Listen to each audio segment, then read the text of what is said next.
I call this meeting to order. Quorum required? There's no decisions, right? It's not a meeting, so we don't even have It's to committee declare. of the whole. Yeah, so we don't have to declare a quorum, no? No, we have one though. We have one. That's Yes. good. Okay, the We're more than meeting is duly constituted. The first item on the agenda is approval of the agenda. Before you. Can I have a motion? And second? Add, subtract, divide? We need to add the in-camera resolution. Thank you. And that is section 91C, labor relations or other employee relations. Okay, so that is... That will become number 6. Number 6. And adjournment will become number 7. Okay, anybody else? All in favour? Opposed? Carried?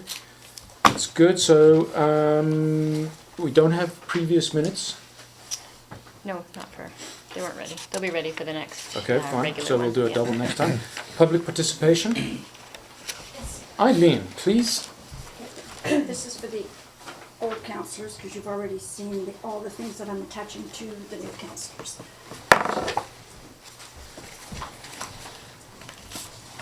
Thank you. Okay, Thank you.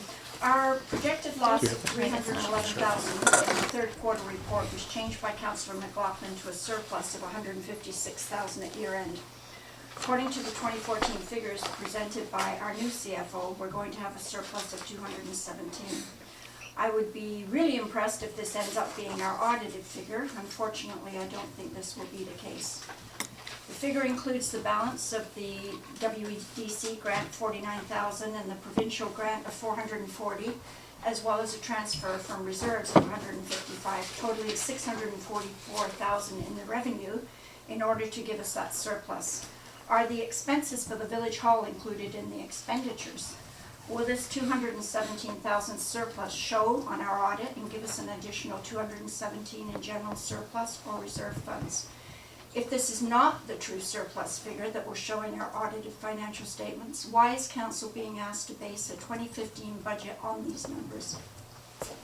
I would like to suggest council be presented with the breakdown of 2013 actual numbers, 2014 budget and actual numbers, and the 2015 proposed numbers, as past councillors have been able to see and make informed decisions on. I've attached a copy for the new councillors of the draft budget presentation for the 2013 budget. I cannot show you the details for the 2014 numbers. Harry showed there were tabs to come up with the consolidated numbers and clicked on them in a slideshow and stated at the council meeting he would give me a copy. Councillor McLaughlin felt that no one should have them, including council, because we should trust staff. This has nothing to do with trust. We have a new staff and they do not know the village. Council needs to see the past expenses by department to even consider passing a budget for 2015. You are responsible for the budget. Staff is responsible to implement it. You are new council. If you can't see the figures for the past few years, how can you know what you are voting on? When preparing a budget, you go through the proposed expenses department by department, deduct the known grant fees and government transfers, and then see what the taxes are needed to cover the expenses. When Farouk Zabba prepared one of his first budgets for 2013, we were going to have a deficit of $1,135,000. He was instructed by council to change the budget to a 2% increase because that was in the 5-year plan. He achieved some of this by removing amortization and covering it by prior year's surplus. This was supposed to be a short-term solution and fix the next year. You do not do a budget on a preconceived fixed increase. You set the increase to allow for what you need to do, and you may have to remove some wants and stick with the haves to have-nots in order to lower the tax increase. We have been using surpluses for too many years now, and we've been lucky to come in under budget due to the lack of staff for about 3 years and lack of repairs except for the village hall for the same period. If you pass a budget with real proposed costs, you will have a massive deficit if your budget guesses are correct when amortization is added back by the auditor. I urge council to get the same sort of budget numbers produced in prior years and pass an increase that will allow us to do the needed repairs. I personally like Mayor Burr's presentation because he took out the Bill Canada grant. We are not sure we are being awarded the grant and using it as income $246,000 without adding in the expenses in the expenditures is giving us a false surplus. You can see the PEP money coming in as income and out as an expense. I don't see the Bill Canada money as a transfer to capital or as an expenditure. The same is true of the other grants we're showing as income but not being transferred to reserves or expenditures. Our auditor, Mr. Cox from BDO. Eileen, can I just interrupt you? Sorry. What's the standard limit for public participation? It is it 3 minutes? I think it's 3. 3 or 5? Do you know? No, it's not 5, it's 2 We'll or 3. give you some slack, but Yeah. can you? Okay, you- It's either 2 or 3. We're very happy to hear, Okay, but it's 2. we've got. Thank Our you. auditor told council they should budget using amortization as an expense so that your budget ties in with your audited statements. Amortization is not putting away money to replace items, as former Mayor and Councillor McLaughlin keeps stating. Amortization is depreciation. Our roads and buildings and UV equipment are not worth what we paid for them. The law says every year we have to depreciate our assets to the current value by expensing about $450,000 a year. The same way your car, if it's 3 or 7 years old, is no longer worth what you paid for it. Putting away money to replace items is called replacement reserve. Lions Bay has not put money away to replace things for many years. This would be another budget line that would go under expenses if we ever do budget for it. Past councils believed in borrowing money for replacements, hence the loan payments we're paying totaling nearly $90,000 annually in parcel taxes. Council played with the auditor's recommendation by putting amortization in for the budget and then removing it to bring the budget to a fake surplus. According to our audit, council anticipates using surpluses from previous years to balance against current years. If we keep using our prior year surpluses to cover the depreciation, we should be totally out of surplus in a couple of years. Then we'll have to add the depreciation in as an expense and increase the taxes to cover it. Yes, amortization does need to be budgeted for and included in our taxes. Councillor McLaughlin circulated a flyer stating that on his personal property, the tax would go up $650 if we put in amortization and don't remove it again. I believe him. The increase wouldn't be so bad if we stopped paying for Brunswick's portion of their water tax and if we stopped paying for the sewers in Calvin Grove. According to this budget proposal, we're collecting $672,000 in utility fees and paying out sewer, waste, and water, which is a net loss of $432,000, the amortization amount.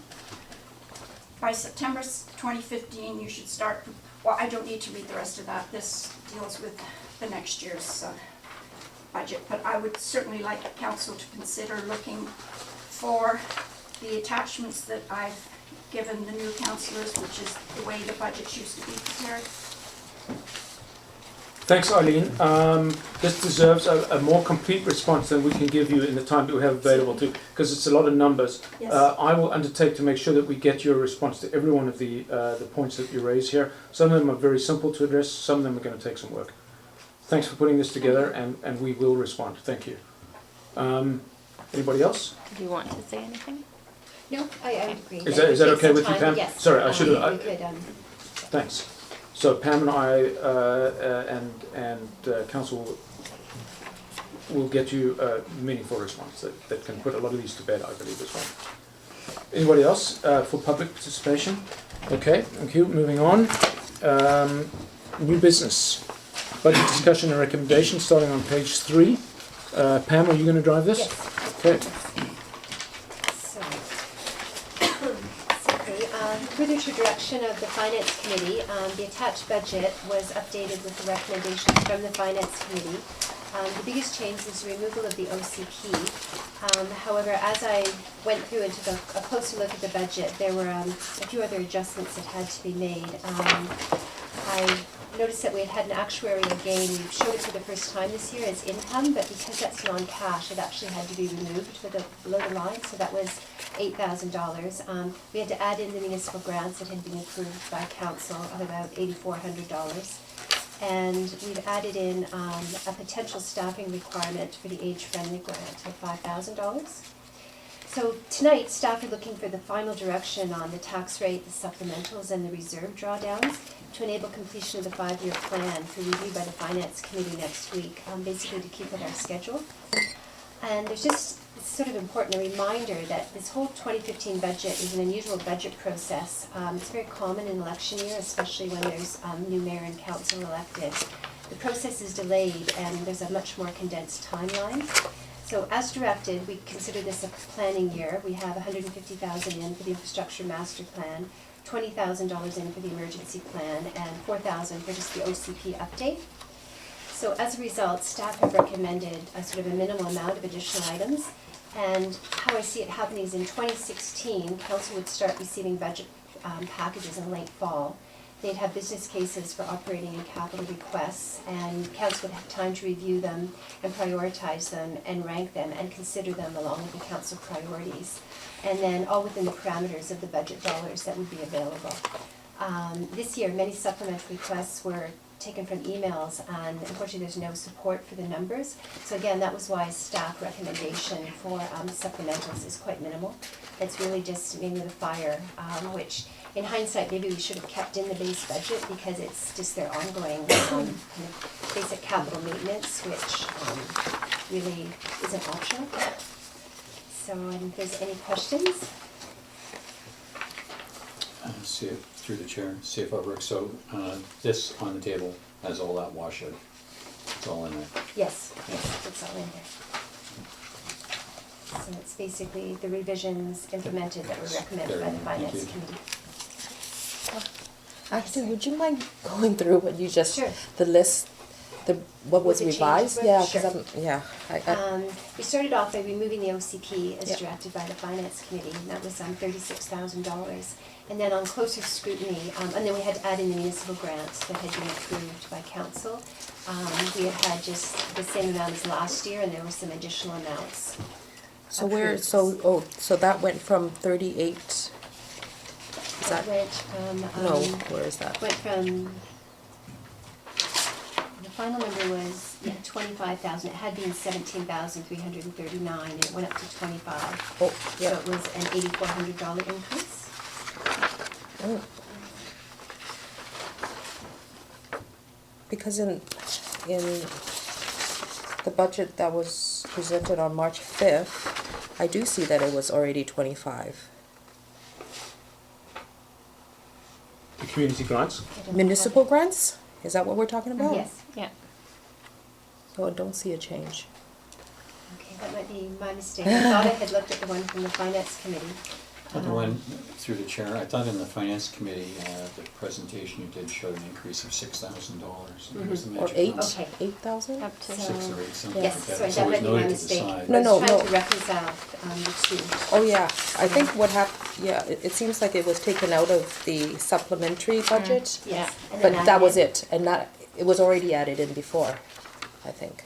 Because the 25 is still the 25,774, Yes, okay. that must be correct. Yes, sorry, I don't Okay. have the finance All right, committee one in okay. front of me. I must have looked at a wrong version when I looked at that. And then, And then the actuarial gain, there had been, starting this year, I guess, my predecessor had put $8,000 in for an MIA actuarial gain.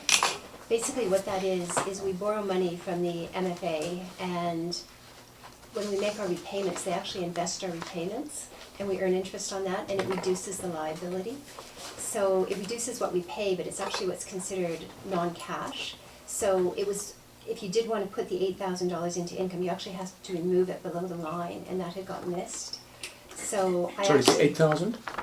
8,000 had been in there. The actual number was higher, so I put in the actual number and then removed the actual number. It was 14,701, but the net effect was a reduction of $8,000 of revenue. Where is the gain shown? The gain is in other revenue, Okay, thanks. in the other revenue line. Okay. And that is the more appropriate way to do it. Yep. It's just, unfortunately, you have to put it in and then take it out below the line because it is considered non-cash, so you get no gain to your budget for that.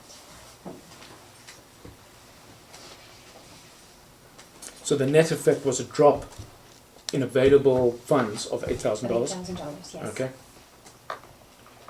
And then. Do we need to account for prior years? Because I don't recall seeing this treatment before. No, in prior years, the budgets are standalone each year, so there was no cumulative effect. It was just ignored. It wasn't put in and it wasn't taken out. But by putting in the 8,000, I had to adjust it. So I ended up adjusting it for the actual numbers, but the net result was $8,000. Less. Less, yes. And, So it is that, and that would be appropriate about the budget. same for all prior years as well. So all prior years are automatically out by $8,000. Well, no, in prior years it wasn't included in income. It was just this year the decision was made. When I checked the budget closer, I realized it had been added into income, but it has never been added in prior years, shown as income. So this was the first year. And I Okay. think that is probably the more appropriate way to budget, so that's Sure. why rather than just removing it, I showed the correct amount coming into income and the amount coming off below the line.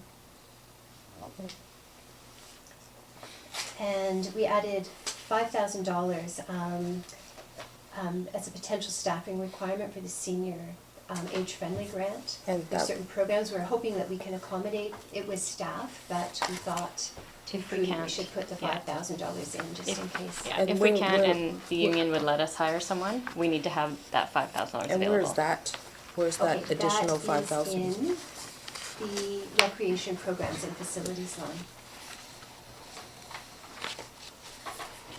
As an expense. And so before, where was that 5,000? That was We just were not staff, spent? yeah, right, because staff was gonna handle it, Okay. but in the event that we, So it if was in the just- event yeah. it takes off and we want somebody to do it, we need to earmark that money. Yeah, so before it was just a revenue. Is that where it would sit before? No, because it's. Well, there was the it's grant part of has the always grant. been Yeah. as part of revenue, but we didn't have any expenses Yeah. in the budget, and Right. then we realized we needed to put the 5,000, so we increased expenses by So in 5,000. fact, all that grant should be now expenditure, right? That total grant amount? As we spend it, it will Yeah. slowly move over to the, but we haven't spent most But of it we, yet. we would have budgeted all as, as expenditure, but because we plan to spend it all. Yes. Okay. Anything else, Helen? No, I don't know, is the list finished? Yes, that was, and then there were some minor things as I went in, and I actually, we had estimates in for some of the debt interest, so I put the actual numbers in. I see that. I saw that Having change, impacted yeah. less than $1,000, but I thought we might as well put the actual numbers in rather than estimates.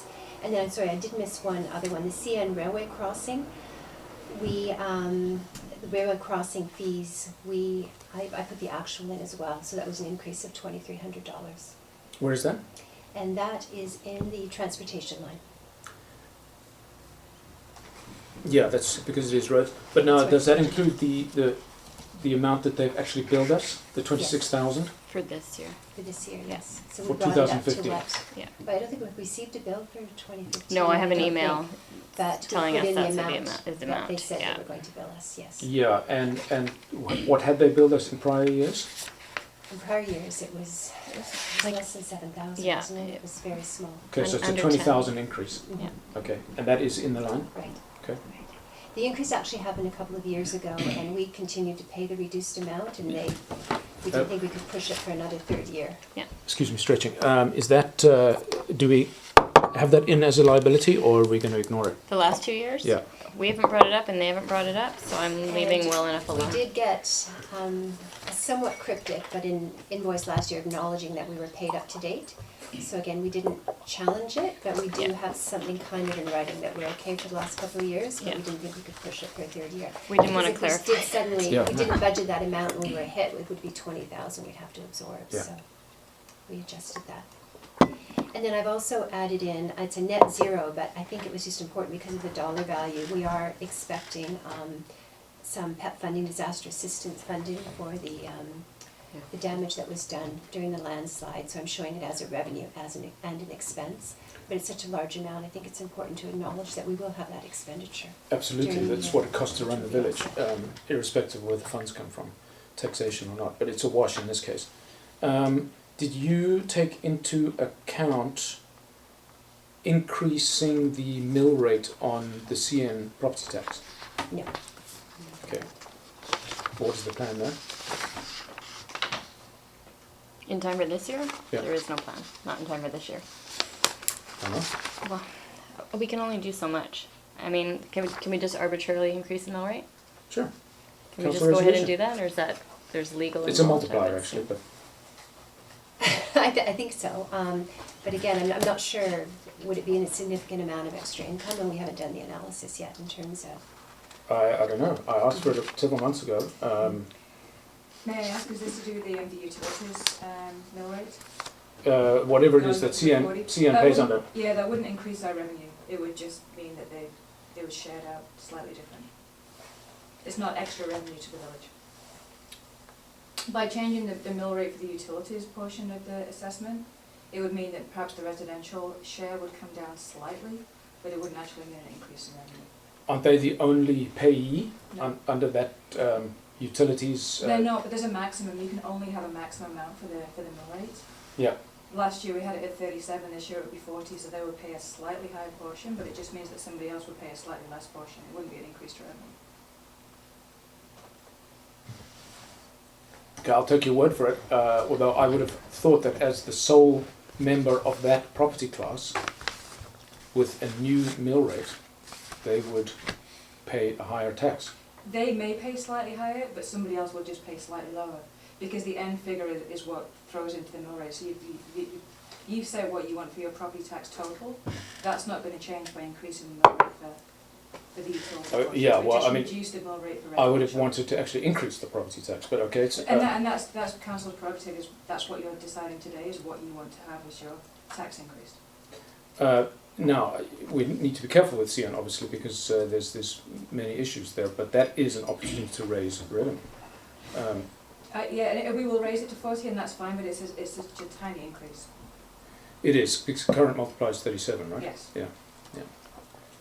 Okay, but if it's $1,000, I'm jealous of every $100, so that's 10 times my jealousy number.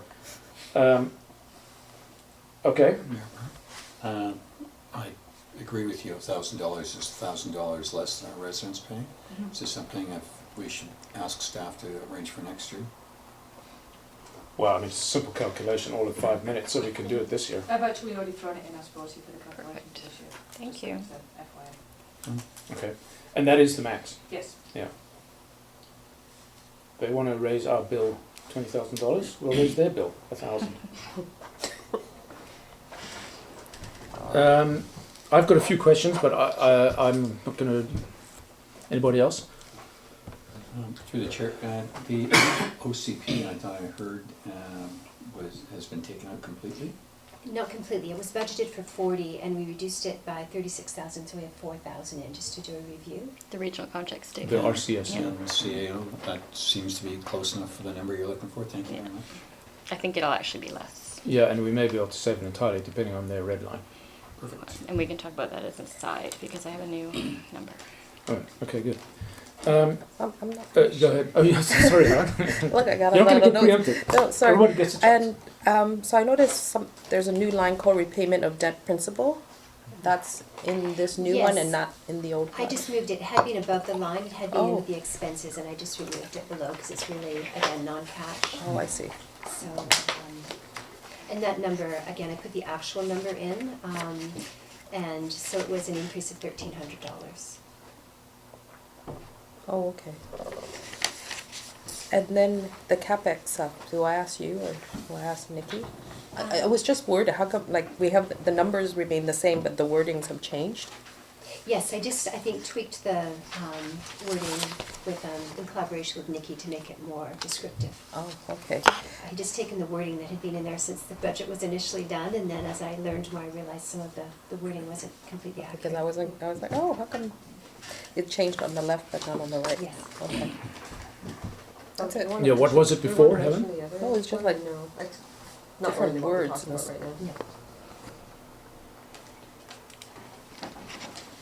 Yeah, it just said intake road, Now it's instead of safety different improvements. and- Yeah, fair enough. I have one for you, Pam. The 2014 budget. Hold that thought. When do you anticipate we would actually see 2014 budget versus actual? We're in the depths of year end right now, so I'd say in a few weeks we would have that. Finally, we're just doing our final entries now, working on TCA. That's probably our biggest entry. And The reason I ask is because the 2014 budget shows a transfer from reserves of 919. The actual transfer from reserves being shown on the reserve impact statement is 310. right. Is that looking like what it's actually going to be? Yes, and that was because of the deferral of all the capital that we didn't get done Exactly. in 2015. Yeah. So, so I just kept this because this was as published, but, Oh, well, this is the Yeah. budget that was passed, so we have to Yeah. show that, yeah, sure. uh, So you feel that we're actually gonna spend about 600,000 less mhm. than we budgeted? And we'll have those final numbers. Actually, in terms of the reserves, probably in a week or two, we Mhm. can narrow those numbers down. And that 600,000 is represented in these 2014 budgetal capital numbers and the other ones, Yes, which is, and then the math works out which about is what. quite common. Often you Sure, predict yeah. that, but with the timing of capital not being able to be completed in the year, and it gets deferred. Okay. So as presented, the budget shows that we want to deplete reserves by $190,000 and increase taxes by 4 plus, where's the number? 5.7, that last page 6 of 6. On the supplementals. 4 plus. Oh, that's because I've got it separate here, thanks. So 5.7 plus 4, so in round numbers, 10% tax increase. And that's if the decision is made to get that through taxation versus increasing the draw from reserves.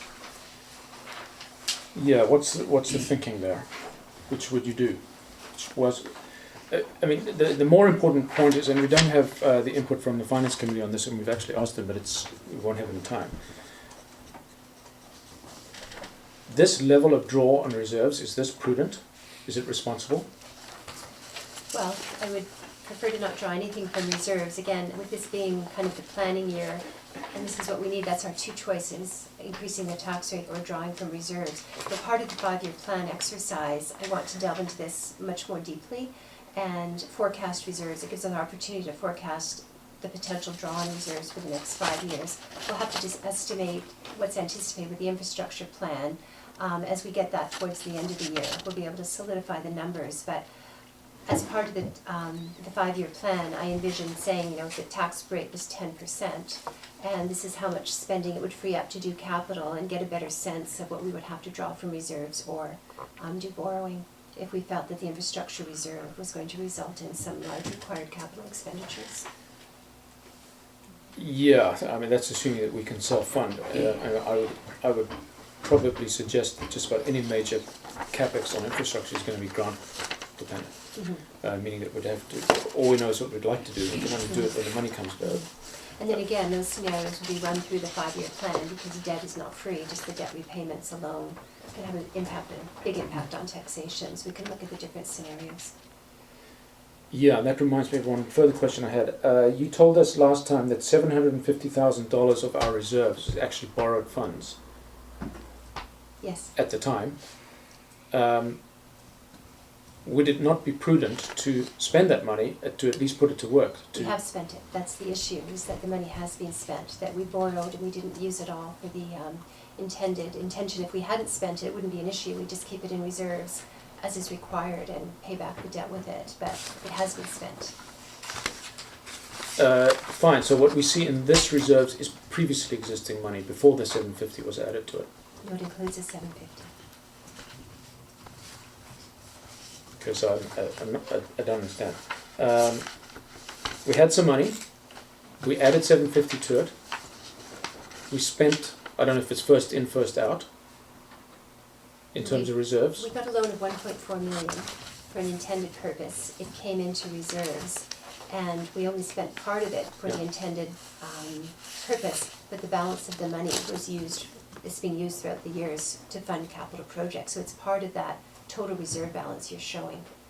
It includes the 750,000. Okay, I think for a fleeting moment I understood there. Like I once understood relativity for about 3 seconds. Okay. So the 750 in our reserves that now, showing on this sheet, is not necessarily that 750 is what you're No, saying. of course not. Yeah. We've spent It's that just the 750. inflated the reserves, and that reserve balance includes that 750. I'm not saying it's not left anymore, but the So it's whole all gone. 1.4 million, yes. So we previously had some number. We've drawn down the reserves, for the community center and various things that we've had to do over the last few years. So that that money was in reserve. So the 750 is not separate, it's not being held in a separate account. Yeah, and you did give us, I think you gave us a schedule of reserve balances for the last 5, 10, 8 years, whatever it was. Yes. Okay, and I can bring that to you. Okay, thanks. Ron? Thank you, Member. It's good to have a refresher, but I believe our takeaway from the Finance Committee was CFO Rook was going to take this as a takeaway project to fully explain it to Council at a time that's convenient towards the end of the summer. You don't think it's convenient before budget decision? This is a repeat of the discussion that we had at the Finance Committee meeting. And you may also remember some of the other items I mentioned as well. Okay, well, I mean, if we don't have information, that information we don't have it, we have to base a decision on lack of information. So the other point that I had to raise was on the service levels from Public Works. This is superb, Nikki. Oh, I'm glad. Exactly what I had in mind. I was hoping in my wildest dreams, exceeded my wildest dreams.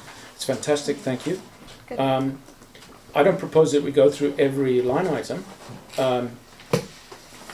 but I do want to understand philosophically. You say that the numbers that you show as the service levels that we are currently offering are actually more than we can do. Correct. So basically, the levels of service that are associated in the document are, if we were able to get to that program, what would it take for us to be able to do it? So, for example, if you pick one, I can explain it better as a reference. So, do you have something that you would like me to use as an example? 'Cause Well, that might be easier. You So, tell us, okay. which ones did we not do? Okay, so do you Last have year. my cover report Yeah. to council? Okay, so in the 2014 levels of service breakdown, water, all those program levels of service that are indicated were met with the exception of the ones that I had noted. So hydrant maintenance, out of 72 hydrants, 19 hydrants were maintained. Water main flushing, we did one system-wide flush as opposed to 2. We didn't meet our level of service because we had a lack of water in the fall scheduled program because we had all the trouble with the debris flows into the intakes. Hydrant painting, we don't have a program. So if we were to institute a program, when I do levels of service, I just throw everything in that I'm used to seeing in things, and if we didn't have anything, it was highlighted so that you'll see that it's yellow on both sides for that, because we don't have a program, so obviously we don't have staff associated with it. Were we to meet the recommendations of fire code, we would do that, we would perform that function. Well, some of these are stipulated and mandatory. Correct. So I guess where I'm going with my question is, do we not have to increase budget? Do we not have to add, I think, if I remember, the number was, we're short 2 people. According to these things, some of which are discretionary, some of which are lacking, according to what I think people around the table would like to see as service levels for the village. Yes. I mean, even in your analysis, on the Yes. minimums. The numbers do come through, and my report does indicate that, for example, in 2014, the 4.5 or 4.3 FTEs actually performed the hours associated with 6 full-time employees. But not for free, mind you. No, but that's how the FTE numbers shake out. The number of hours that are associated with doing tasks, that is how it ended up shaking out. So, in answer to your question, yes, if we were to do the same amount of work again next year, it is the equivalency of 6 full-time jobs. However, keeping in mind that it is a planning year, and this is the inaugural one of these things, and we've been moving forward with two main mandates. This is a planning year, and this is where we get all our ducks in a row and start coming up with things like this. This is the inaugural one for the village. It's never had one. So having the numbers show up, that's great. And we can obviously back up the numbers. That's what the document's for. However, in a planning year, we can either say, okay, now that we have this, we should plan for 2016, and those should be put in 2016. Or if council so dictates, we can put it into the new thing, rejig the numbers, and see what that turns out like. Well, I guess what I'm asking is, how can we not provide this year?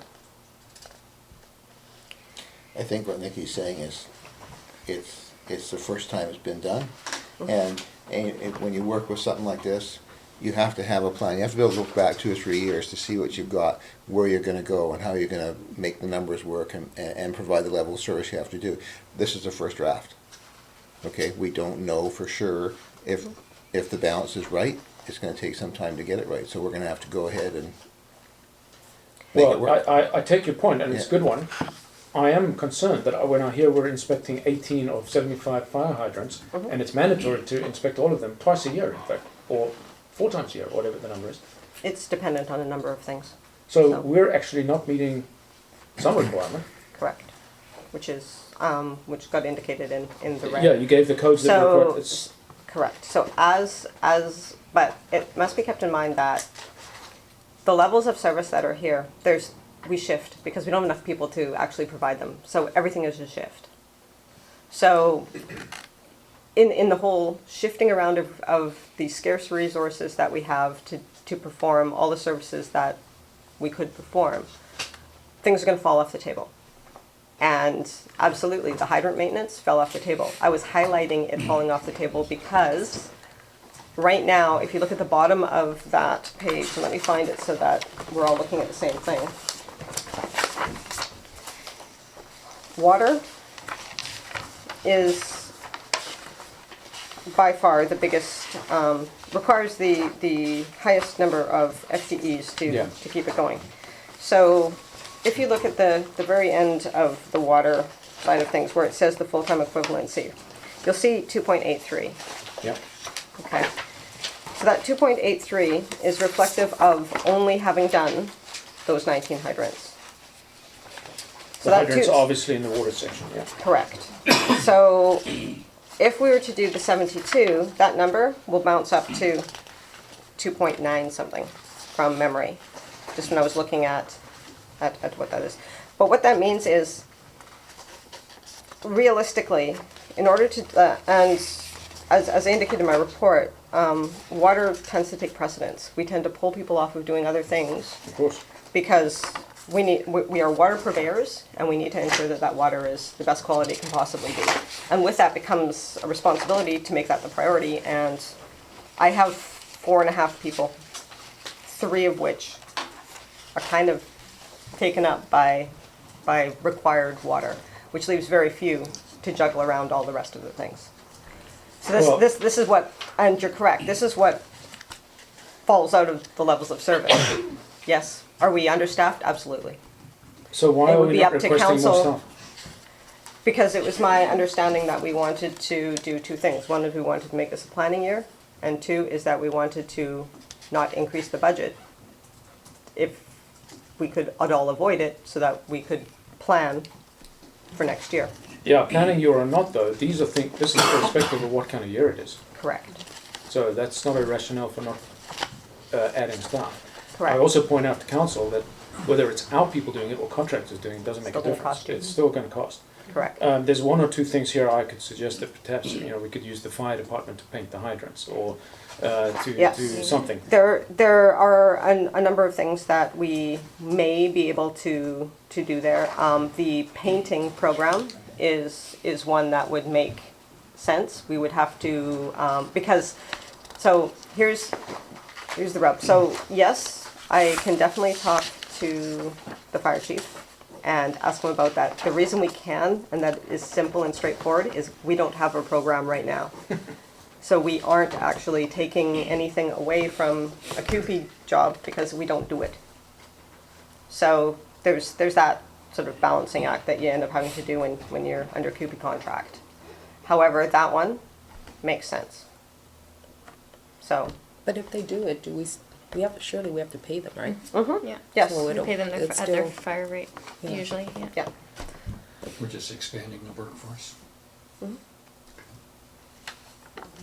So, Okay, good. So as I say, I don't intend to run through all of these, although I would like to know, how does one request a change to service level other than in a budget meeting?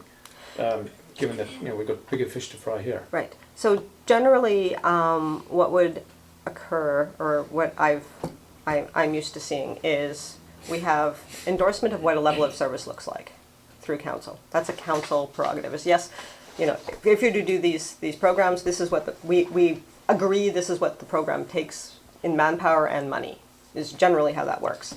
And then, should council direct an increase in service, then staff would come back with, you know, as per council direction, staff have come back with a report that indicates clearly what that will mean in both manpower and, so man hours and materials and labor, what have you. Here's the total cost. Then council has two decisions. They can increase the level of service and increase budget and manpower accordingly, or they can say, we want you to do this as a priority, and we want you to stop doing something else. And that can happen, It would doesn't ju- have to wait till the next budget year. It needs to, no, it just needs to be a council resolution. It needs to be a council resolution, that's it. Through the chair, if I may, Mayor Burr. So that this is substantially, Mayor Burr's point is well taken, but this is very deeply ingrained in operational issues. And also, as you say, it's the first time that we've seen the level of service matrix, et cetera, in such detail. So would it be fair to say that if we're going to add the budget, it means that either the taxation rate increases, or for the sake of argument, at a $75,000 employee, round numbers times 2, something else is taking a very big hit. So I would suggest that, recognizing Mayor Burr's point, but that this is an operational thing, and it's an inaugural thing, that in ensuing conversations between Mayor Burr and the CAO and perhaps the works manager, Mayor Burr reflecting kind of the view of council with a quick tap in what might be done, might not be done to juggle the thing for this year. Well, I am concerned about this year specifically. We're not going to sit on our hands for 9 months, obviously. You know, that's, and you're right, Ron, that is, it's a detailed operational thing. Brutally operational and financial. Well, you know, council's concern, of course, is what does it cost. So, for example, near and dear to my heart is aerating the beach park and the Lions Bay Field. That's not in here. I'd like it to be. Yeah, I guess we can go and persuade you know, council to polish the signs once a month instead of twice a month. There's a lot of detail here. Does it need to come to council every time? No, so again, the general way that it would come forward is there would be a report that's brought forward that says this is for council's consideration. These are the levels of service that are associated with these programs. And council can either agree or disagree with those levels of service. So that's, Well, here outside, they are, that's, right? yes, and that's outside the FTEs, okay? That's just agreeing upon a level of service. So for example, if Public Works were going to do all of those items that were listed under water, council agrees that they're happy with the level of service, and they understand that in order to provide the level of service, it's going to take X number of people and Y amount of money, roughly, okay? So that's the starting point. The starting point is simply, yes, we agree that this is the level of service. Then subsequent reports back and forth would be, we would like to change them, or we would like to provide more staff to ensure that we get them. Because right now, as it stands right now, I can't provide everything on this. I never will be able to, because I don't have the staff to do it. That's my So- concern, because this is a minimum. Yes. This is what Yes, we're. this is what we're currently providing if we provided everything. So this is where I said that balancing act occurs, right? And at the end of the day, water ends up taking preference. So let's bring up your example. So right now, if we go into, I believe it's parks where it ended up. Just let me double check. It is. Mowing, So under trimming, mowing, garbage okay, and dog so beds. we look at mowing. Mowing in my report indicated that we did actually provide that level of service in parks, we provide, but the level of service is not what you believe is adequate. And it could be anything, but we're taking mowing, right? Yeah. So our level of service that we met last year was for Wade Park, Lions Bay Beach Park, Marjorie Meadows, Carlton Grove Beach Park, and the field that you've just referred to. Feels careful there. Good catch. Yes, The field. the field. Our level of service is mowing it once every 2 weeks. So if you want, for example, that mowing to increase and or other things to get put into there, that would be an increased level of service. So something would have to give. Yeah. Either we would need more people in order to keep providing the stuff that we are providing and provide that service, Understood. or we would need to stop doing something to be able to free those people up. And that recommendation to stop doing something to free that people up, I suspect, would come from you.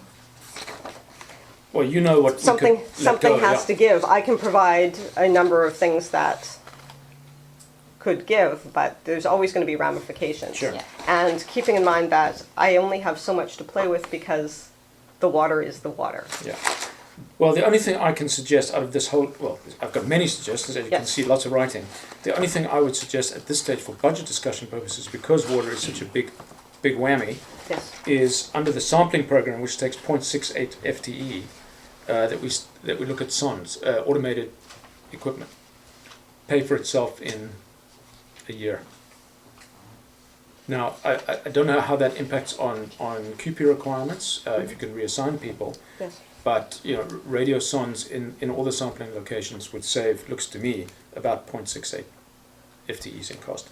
But Correct, except I don't have any business case for them. I don't have any, No, I that would have I to have come, nothing at all to say, hey, this is what we recommend and this is what we think we're going, like, I have nothing. it's something to look at. Sorry, through Mayor Burr, on that point, I think this segues nicely into why I see this as a 2016 issue. For a few reasons, a lot of decisions still have to be made, and I talked about that very tight time frame.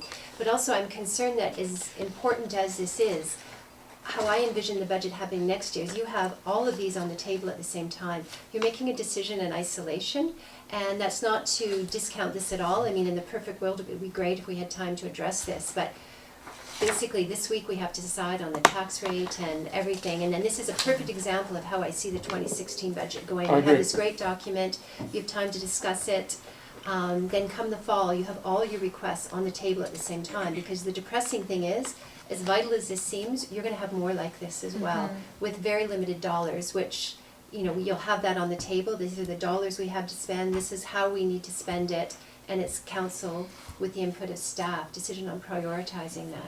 And if I can just add to that too, it'll also give an opportunity when we're doing next year's budget for Nikki to be able to look at what we accomplished this year. And there's the argument for an extra person or two, or maybe it's 5, or who knows, maybe it's none. But again, this is, to the point, this is a planning year. This is the first time of putting this type of information out like this. We need to play with it. You're not gonna make it work the first year. And so, again, we plan, we go through it, we try and make it work the best way we can. As we change or as we adjust, we note those adjustments and we go on, it'll help us put planning for 2016. So go back to the point, this is just something, it's a tool that we can use to monitor what we're doing right now and use it hopefully next year for our budget process. Yes, although I'll caution, this is pretty much how we do things Yeah. today. So we use 0.3 people to inspect the intakes. That's a pretty good number. I'm sure it can be polished. So I mean, you know, you only need to look at the big numbers to see where the potential savings are. So that's all very well to say that I agree with all that. There's not much we can do now. I also don't want to be staying behind closed doors for the next 9 months because we can't make any changes. What I am concerned about is the emergent condition of potential for water shortage. I don't see anything in the budget to take care of potential wildfire interface hazard, meaning brush clearance, or I don't see anything in the budget for opening a third intake or even evaluating it. I don't see anything arising from the fact that we may run out of water this summer. Can I go back to one of your first comments? Yeah, sure. We don't actually spend 0.3 of an FTE on going up to the intakes. We spent we spend .169 on the actual going up and inspecting the intakes, as long as nothing horrendous goes bang. Okay, fair enough, yeah, I see that, yeah. That .3 also includes, cleaning out the rock chambers and annually, and doing basket filter inspections, and there's a number of activities. It's not just I'll hear it. It's not just going up the intakes. What about the fact that we're gonna run out of water? What are we doing about it? Or potentially, nobody knows, we may not. That would be a good result. But on the other hand, it would be highly imprudent of us not to make some provision for that in the budget. Well, that brings up a point, excuse me, that I was wondering about from the infrastructure committee is, it looks like there's not a whole lot we can do about our present situation for this year. We're going for the infrastructure master plan and all that sort of stuff. But to the point of concern about, we don't know what the number is, but there could be a fair amount of leakage. Is there any way we can have something as a contingency in the budget? Should something go sideways, could we pull something that has been in and we now have an impending emergency where we're running out of water that we can pull it? Is that something we could mark? Well, generally you don't budget for a contingency, but what happens when something like that comes up, you look at your project, your budget, and there's generally something you wouldn't do. You'd have to identify something, and unfortunately it's often in infrastructure. It's, if there's a project where you're gonna do some road work in the fall, then you wouldn't do that road work, you'd need to free up that money. And then you would do a budget amendment, but a budget amendment generally works within the parameters of the budget you have. You take an existing expense and you reallocate that money to another project if an emergency has arisen. Through Mayor Burr, it's a very good point, Mayor Burr. At the end of the day, it would be naive not to think that there's likely going to be a problem this summer and not to have any answer other than go to Safeway really isn't a good answer. But we've given staff a bit of a losing hand here. They've already presented a budget with a 10% increase if people get their parts. My question for the CFO is that if an emergency situation arose, could we not budget it now as a potential line expense? Oh, yes, if you identify the staff, and take it yes. from reserves and hold it as a, hope it doesn't happen, but if it does, we're not coming back. You could probably set up a water contingency fund or something like that. You get the idea here. It's Well, we have reserves, that's not the issue. The issue is, are we planning on any budgeted work to run out of water in August? And I'm hearing no. At this point, no. No. We're making Not no at this provision point. for any extra work. No extra No. leak detection and remediation. We No. have a leak detection program. We're doing a drawdown, but the trouble is that I have no clear direction on from council on what to go out and actually look at. It's this amorphous thing that we could be scrambling around, and I don't have the time to investigate and check out every item that Yeah, I'm we sorry. could be using. I'm confused as This to. is a staff presented budget. This is what staff is telling us we should be spending to run the village this year. This year we're likely to run out of water in August. Potentially. Yep. Nobody knows. Yes, nobody knows. It may snow in the next 2 weeks. Yes. It may not. But there's nothing I can do infrastructure-wise that will create more water in the creeks. There are definitely things that we can do to make sure that we are doing everything possible with regard to finding leaks. Absolutely. Are we And doing, that's in- so have we that's in- budgeted that? It's in the program. It's in it's in the levels of service. Accelerated in time for August? But I don't understand what you mean by accelerated. Find all the leaks by August. We're never going to find all the leaks. Most of them will probably be a lot of them will be on private property. Yeah, we must find those. Okay, so I'll just make the point. I don't intend to bandy words around the table. I'll make the point about leaks. This is an infrastructure committee thing. Yes. Until we find the leaks, they are a municipal problem, not a private person's problem. I am not going to go out and rent my own leak detection equipment. No. Because I don't think I have a leak until I'm told I am by the municipality. So until we find all leaks, it is purely a municipal problem. And we have to do something about it. If that takes hiring a guy with listening equipment to go around between 2 and 6 in the morning and listen to everybody's street valve, do we need to do that? I don't know. You tell me. It seems to me because we're working on a number of 44% leakage on winter consumption rates until we get a better number in a week's time. We need to find some leaks, because right now we're wasting half our water. Okay, so, So this is not directed at you. This budget does not accommodate our emerging water situation at all. I will also point out, and I've already registered this, that I don't see substantiation for, and I don't believe in several of these large capital items. I've raised questions on them. I've not been given what I consider to be adequate rationale for them.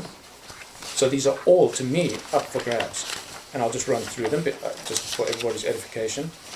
SCADA computers and software. I've seen quotes. I am not convinced that they are more vital in 2015 than finding every leak. We'll So- skip over all the okay, so do you want to list them all, or do you want me to actually talk to them as you go? No, because it's already in the recommendation, Okay. the recommended budget. I'll just tell you around the table. I already registered these, but I'll just reiterate it. Leaving aside all of the New Build Canada projects, both the revenue and the expenditure. We have Ocean View Road paving for the round number of $4,694. Community Centre renewal number. I don't think anybody here knows what's in there, but I'm assuming it's committed. 40,000 SCADA wiring to the intakes. I know why that's there, because it was there before. Now, unless you tell me different, there's no instrumentation up at the intakes. So there's nothing that SCADA wiring would be doing for us. Is That's this a the one we typo. talked about? It That's a shouldn't say, typo. it should just say wiring to the intakes. Not for SCADA. It's not Okay. for SCADA. When we went back through the notes from Pam's predecessor, he had added it in his SCADA wiring, but it should just say wiring. Okay, so what would the wiring be doing? You mean it's hydro wire, power wire? Yes, it would enable us to be able to see what we're doing in the dark up at the actual intakes, because right now we hook up a truck battery to some lights and hope for the best. We have no power up there. It would also enable us to increase our SCADA capacity, so that you've mentioned in the past that you would like to know what stream flows are. If we don't have electricity, if we have electricity, we can hook it up to SCADA. If we can hook it up to SCADA, which the SCADA would require, because our SCADA system is band-aided and is going to fall apart at some point. So the SCADA system is in there, because I'm very, very concerned that the SCADA system is going to fall over entirely. If the SCADA system falls over entirely, we're looking at a humongous hit in overtime, because we're going to have to monitor those. We're going to have to monitor the plants somehow. We're going to have to monitor the plants being there, as opposed to looking at SCADA. Of course. So if we brought wiring to the premise was, when these first came in prior to me, the premise was that if we got a new SCADA system, when it wasn't falling over as much as the current one is, and we got electricity up to the intakes, we solved two problems. One is we can see in the dark, and the other thing is that once you have the ability to put something on that wiring, we can hook up SCADA and actually have it be a bit more meaningful and robust. Is it going to help us with the leaks? No, it's just going to tell us that the creek flow is really low, and we already have that, because our current SCADA system warns us when it does. So when the intake grates get plugged, when the stream flows get really, really low, we get alarms through SCADA. At the plants, yeah, sure. We don't know what's know. going past the intakes, because the intakes are blocked. But Correct. So that's you know, all very well. If you're telling me that expenditure is more important than this year, than other things, I'll take your word for it. I personally don't believe that has been investigated at all in light of our more emergent situations. Why? Because it's been on the budget for 3 years. The reports that generated this work are 5 years old. I'll also point out that specific to, okay, now I understand it's electrical wiring to the intakes. it's electrical. But there's no instrumentation up there whatsoever. So, Correct. 40,000 for can't- lights this year. And again, I'm not wedded to the $40,000 for lights. If that is something the council wants to take off, council should take it off and redirect that to something else. And if it ends up being that wiring, so this was, please keep in mind that this was capital that was budgeted for in the 5-year financial plan. This is what we had to move forward with, right? So, and it still made sense, and you need to see the full picture to say, hey, this is what was actually budgeted for, this is what that had been brought forward. The whole point of this meeting is to say, okay, exactly what you're saying. Maybe, just maybe, that is not as important for 2015 as putting aside some money so that once we do know what the leak rate is and taking into consideration that we now actually have a work program that says we're going to do X, Y, and Z, and we always do more leak detection based on the fact if we suddenly get a huge spike in water consumption, we always go check it out. Sure. So, but we now, in 2015, in the latter part of 2014, you actually have a work program that says we're going to go out on at intervals in the year that make sense, and we're going to village-wide listen for leaks. That's new. It's a part, again, it's part of the planning year, but we're part of what you're concerned about with regard, and I share your concerns. We're worried that we're going to run out of water too. But we don't want to have a whole bunch of budget for something that we don't necessarily know what it looks like. It's this amorphous thing. So it makes more sense to have, if you took the wiring to intakes out and same amount of money put in, contingency funding or however you want to put it, for hiring someone to go around after hours or whatever it looks like once we actually have the data. Well, let's I'm not get happy with confused that. between contingency funding and budget. There is nothing in this budget for reactivating Alberta, detecting leaks on any sort of accelerator. The budget that we've been presented 2 days before we have to make a decision on it, with no collateral at all on these massive numbers, includes lights at the intakes for 40 grand, SCADA computers for 50. Okay, I've seen the quote. Sounds about right, I guess. Do we need it this year? Don't know. I take the point that it may fall over any day, but okay, so...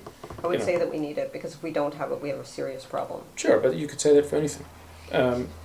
Okay. Leaving aside entirely the argument around the New Build Canada stuff, do we need these safety improvements this year? We're kind of committed because we've applied for it now, and I'm hearing that we don't want to unapply. And our staff are important, and we don't want them to be involved in something that we know is a known risk. Sure, this will reduce risk, but it won't Eliminate it? eliminate No. it completely. So, Nothing will eliminate it. So is Well, this bring the it best- within the existing standards of care for our employees, which Yeah. well, the existing standards of care don't include any of these safety improvements. I don't know if the rules have changed this year. Whether the money needs to be spent this year, I also remind us all that the infrastructure master plan is coming up. It may actually recommend moving the intakes entirely, in which case this is all wasted investment. We don't know that, that's speculation. Clearly we need to move on as we intend to now, as we intend to do in the future. If staff, as this amorphous entity, is telling us this is the best use of our funds, we want to deplete reserves by 10%, 190, no, more than 18%, and increase taxes by 10 in round numbers, then that's the presentation. That's the budget that we have to decide on. The details of how we do mill rates and stuff, I mean, that's just arithmetic. I believe, Mayor Burr, that that's also what the Finance Committee told staff. Well, again, the Finance Committee doesn't get to tell staff anything. Sir, yes. Okay, so yeah, the Finance Committee had even less information than Council does around the table, because we have had substantial response to some of the questions that were raised, that I raised. So, okay, this is the budget as presented.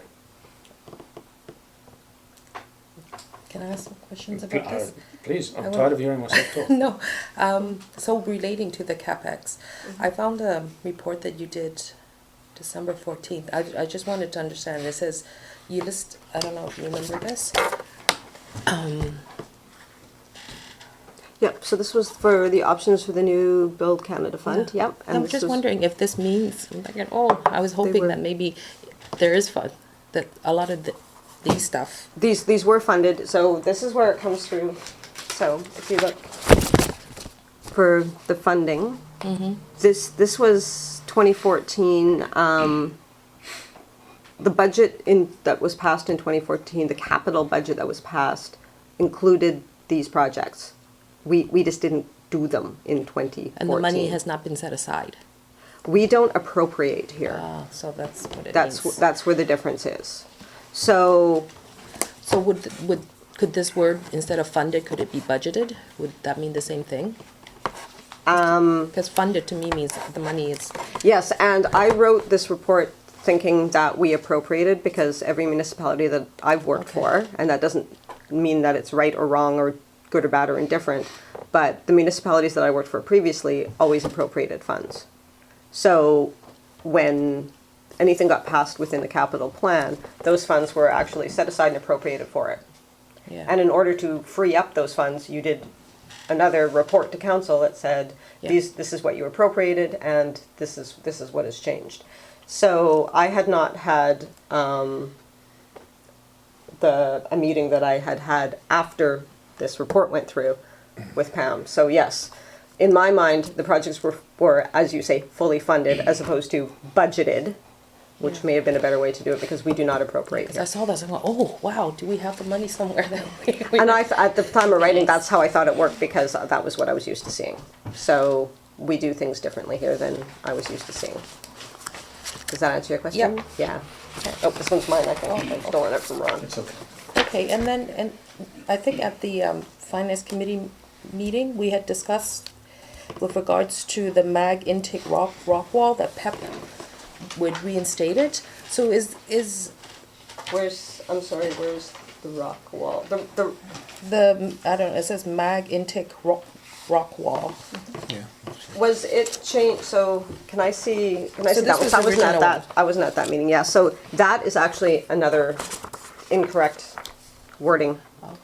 It's actually mag intake safety improvements. Is that the 45K? Yeah.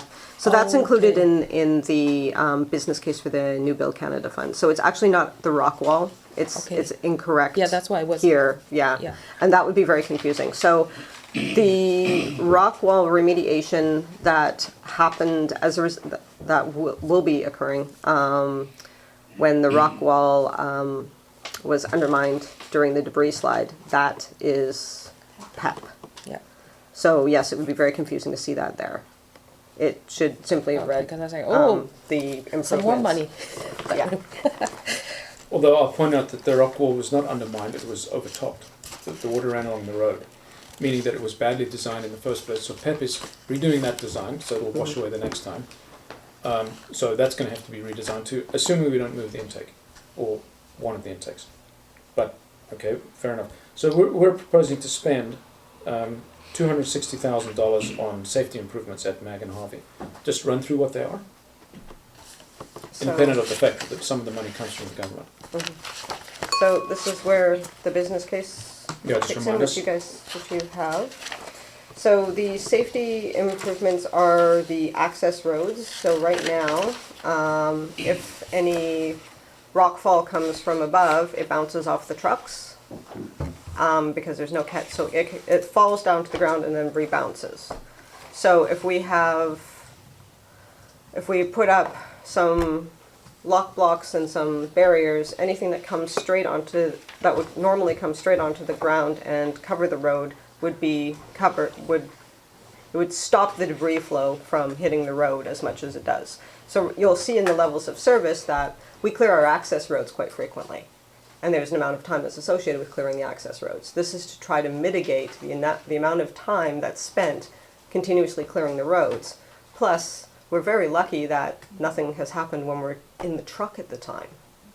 But you don't go up there when it's likely to slide. No, but there's two different things. I mean, there's rockfall, and then there's the slides that are associated with the rainfall parameters. So we have unstable terrain upslope. This will help us. Well, it'll do two things. One is it provides an extra layer of safety for something that we know is a known risk to our staff. It will prevent us from having to clear the road as often, and it will probably help us when we move towards talking to the geoscientist again, we can say, hey, look, we have a few more barriers in place. We now have rain gauges, so we can show how much rain we really get here, and we live in, and our infrastructure is in a wet zone, and this will help our argument that we are mitigating the known risks. It's not going to harm it. With a view to getting him to sign off on reducing our safety protocols, or? With a view to saying, okay, we have gone with the most strict measures because we had to at the time, and can we review it so that we can take into consideration, we've put in some other things in place, and we now have data that he didn't have before. We cannot change the fact that there's unstable terrain upslope, and we cannot change, it doesn't matter what infrastructure we put in. Short of a big tunnel or something, there's no way to prevent us from not having to go in when it's dangerous to go in there. We Other can't than do that. relocating the intake? Sure. To a place that doesn't have unstable terrain upslope, so Yeah. I'm not sure where that would be in Lions Bay. I don't know either. I haven't walked the stream bed.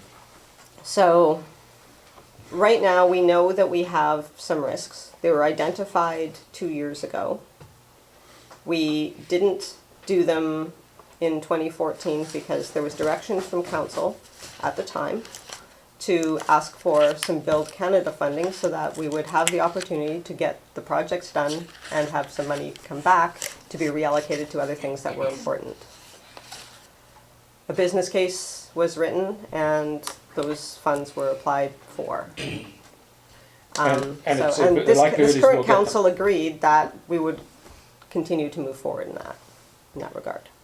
Again, We're hopeful that it will come through, but to answer your question, will it negate the safe work procedure? No, it will not. again, we don't have enough information to say that it should be or shouldn't be.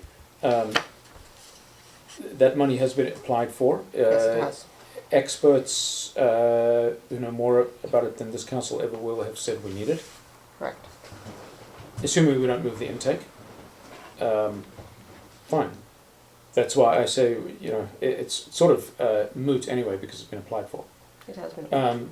The work doesn't start until we hear that we've been approved or until we get the funds. We cannot start work until they tell us that it has been approved. And that's likely to happen in? I'm not sure. I don't It's this June-ish. fall. June-ish. We're thinking the fall, actually. Yeah, we're not thinking the fall. Fall. It's hard to tell with the federal government. Yeah. Sure. Through the mayor, wasn't the early indication that the federal people do talking? They do, and but they won't commit to the fact that we would hear anything. All they're saying is, we hope the fall now. So It's much this- like their application process that was. This seems like a bit of a change. Well, they always said we'd have answers by the fall, and then they alluded to the fact that dialogue might happen sooner, and now they're Okay. back to the fall. Thank you. So then the timeline would completely change, right? Correct, and that's also why a similar problem occurred with the timeline in 2014 when we originally said we were going to do the work. So we would not even be able to start until the fall, which means we wouldn't start until next year because you wouldn't want to start as the rainy season starts. Correct. So why are we budgeting this money for 2015? We have to be able to Because show we that we have have to it prove that we have the money. for the grant.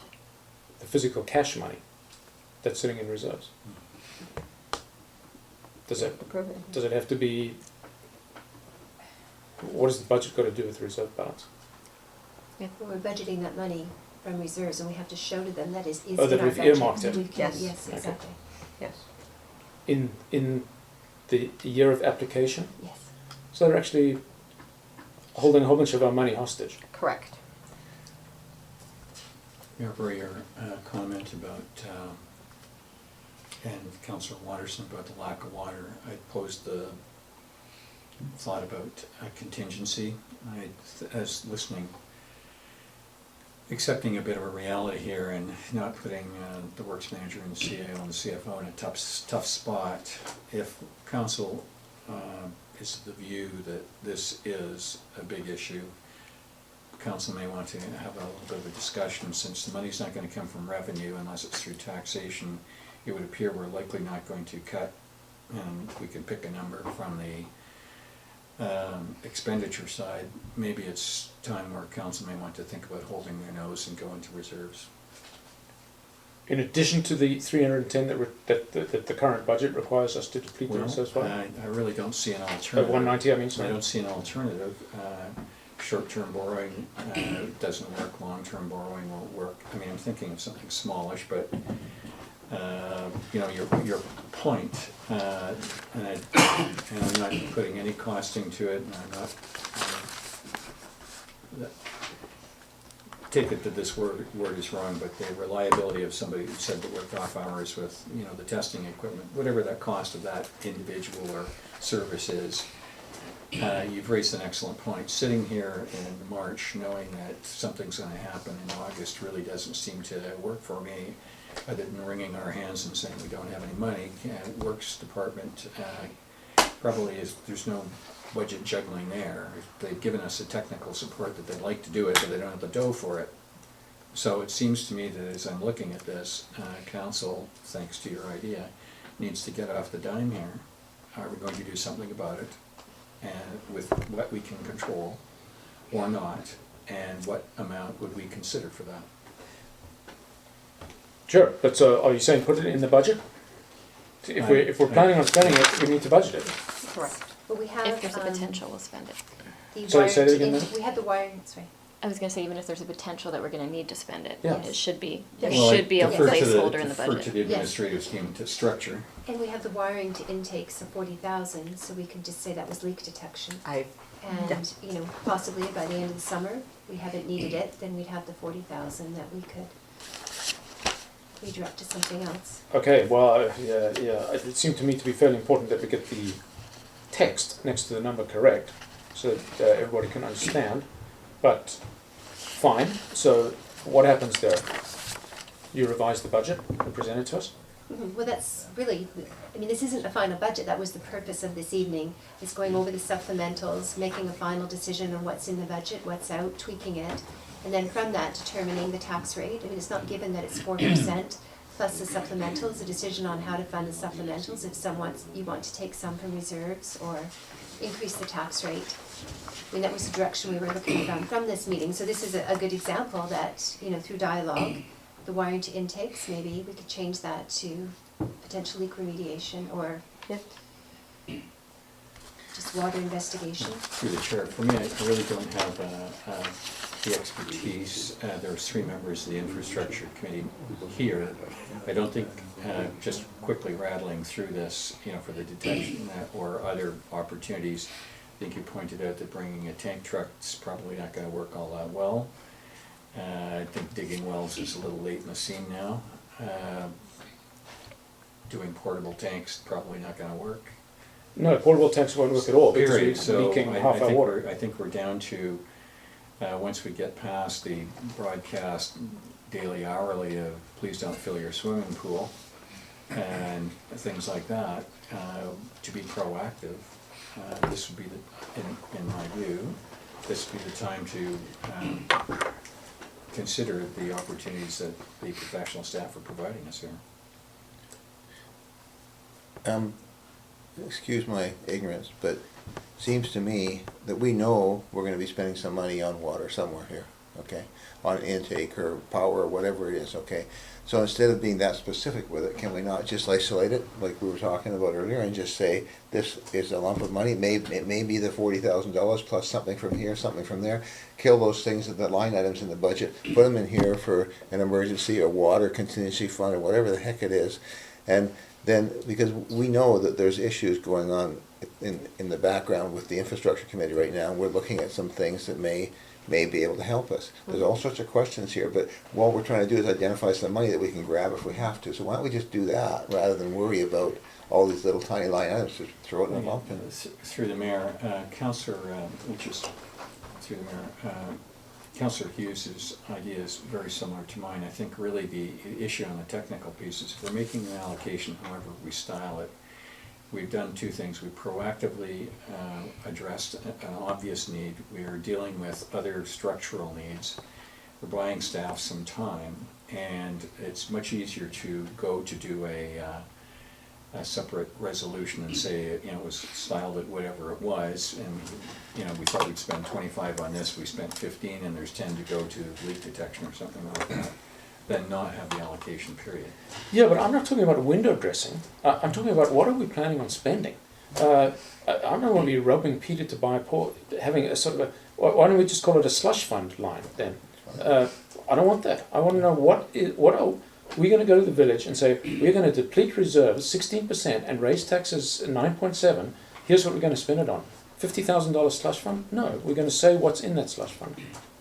Well, I thought we had agreed that it would be to address the water I shortage. don't think we've agreed. All I've expressed is I don't like some of these numbers, but it's been well known that I don't like some of these numbers. We have 2 days to wangle emergent situation with water. Suggestions have been made by infrastructure committee, some formal, some not yet, having gone through the full panoply of the necessary hoops. We're running out of time to pass a budget, and we may run out of water in August. And I don't see anything yet here that gives me comfort that there's been any thinking about that, other than the suggestion that we run a slush fund and spend it how we need it. Actually, at no time have I said it was a slush fund. It was the wiring to intakes, 40,000, say that is now used to address water issues. We may not be able to specifically identify them, but we specifically identified $40,000 for solutions we may come up with after the budget is adopted, but I'm, at no point would I ever agree to say it's a slush fund, even a contingency. We really can't budget contingencies. We can say it's for water shortage and put the money aside for that, and because it sounds like even yourself don't have solutions for how we're going to solve this. But what I'm saying, in the budget, we could provide you specifically for information to do that, and money to do that with the $40,000. It's his suggestion. Yeah, I think Pam's on the right track here. I was just, I was gonna suggest that we have sort of an optional item, either SCADA or leak detection or whatever, but just have a general water situation. We could do it with either way we want. The problem is, the infrastructure committee really hasn't weighed in with any numbers to identify what this is gonna cost. So we know it could cost something, and if we don't use the full 40, that's fine. If we only need 20, for example, that's fine, and I don't know if they could do some part of it with SCADA after that, with what's left over. But it's just sort of a general, an allocation for water problems, however you wanna word it is more the point than calling it a slush fund, sorry. Okay, well, I mean, I hear objections to a lot of these proposed expenditures are because there's insufficient backup. So, you know, having a number, we don't know what the number is going to be, but just have it just in case. It's getting a little late in the day to try and understand. I don't even know what the projects are. Well, I'm sorry, I don't really understand what the issue is then, because do you want us to put money aside for water or not? You're saying we shouldn't because we don't know the exact number? I want to know what we're going to do. It's your and go concern that you raised. We're trying to address it. I want to know, what are we going to tell the village in 2 days' time that we're going to be spending our money on this year? Some nebulous potential water thing is inadequate. Why? Because you yourself told us that many of these things were not considered by staff as being sufficiently backed up with business cases and quotes, so they weren't even considered. Well, the alternative is to do nothing then, but you've raised a valid concern, and I don't think we don't budget for it just because we don't have enough information at this time. I mean, this is your concern that we're going to run out of water. So we're agreeing with you and saying then here's $40,000 to address that. We may not specifically know what we're doing yet, but here's the $40,000. Okay, I'm not asking for plans around the table now, but I guess I certainly for one would like to know. So what are we going to spend that money on? Well, if we don't know and you're not comfortable with it, then we don't put it in the budget. I mean, it's an either or. I'm told daily, if not more frequently, that it's not for us to plan operations. So I'm not going to put Nikki on the spot now, obviously, but suggestions have been made, but they haven't crept forward into this budget yet. Can I just say that putting, say, $40,000 into your budget to address water issues is not a blanket spend on water issues. We still have to follow our purchasing policy. We still have to tender for things that are over a certain amount of money. The procedures still need to be followed. Sure. The resolutions still have to be made by council to authorize the expenditures over so many dollars. So it's not a blanket, here's 40 grand, Nikki, go spend it on addressing water and let us know what you do. There's still oversight and policy. Okay, I'm obviously not making my point correctly. That's my point. So what are we going to spend it on? Knowing that we've known about this for some time, suggestions have been made, they're not here. So we've got 2 days to get them in here. Fred? Well, back to the point, excuse me, of the water one again. The infrastructure committee is definitely gonna look at it with working with staff. We know we've got sort of, if this passes, we will have this allocation that we can look at as far as a limit we can look at for this year and see what we can get the biggest bang for our buck on it, even though we don't have the details because of the budget crunch this year for the short time frame. To me, it seems like the best possible solution we can have owing to all the factors that are in play. We don't know everything, so we go with our best guess. Okay, so is 40,000 enough? Again, as you said yourself, we don't know what we're looking at. I don't even know what our leakage rate is. I can't address things and come up with numbers and come up with business cases and even know what I'm looking at until I can get some data. And yes, I agree that a whole bunch of things have been brought up. Hey, we could look at this and we could look at that and we could look at that. Absolutely, lots of really good ideas. But I can't investigate every single one of them and bring them forward. That's why we have the infrastructure committee, and the infrastructure committee looks at what the overall picture is and comes up with things to bring forward. It hasn't been what you've just said has not been brought forward by the infrastructure committee and has not been looked at by staff because staff hasn't been asked to do so by council. Okay.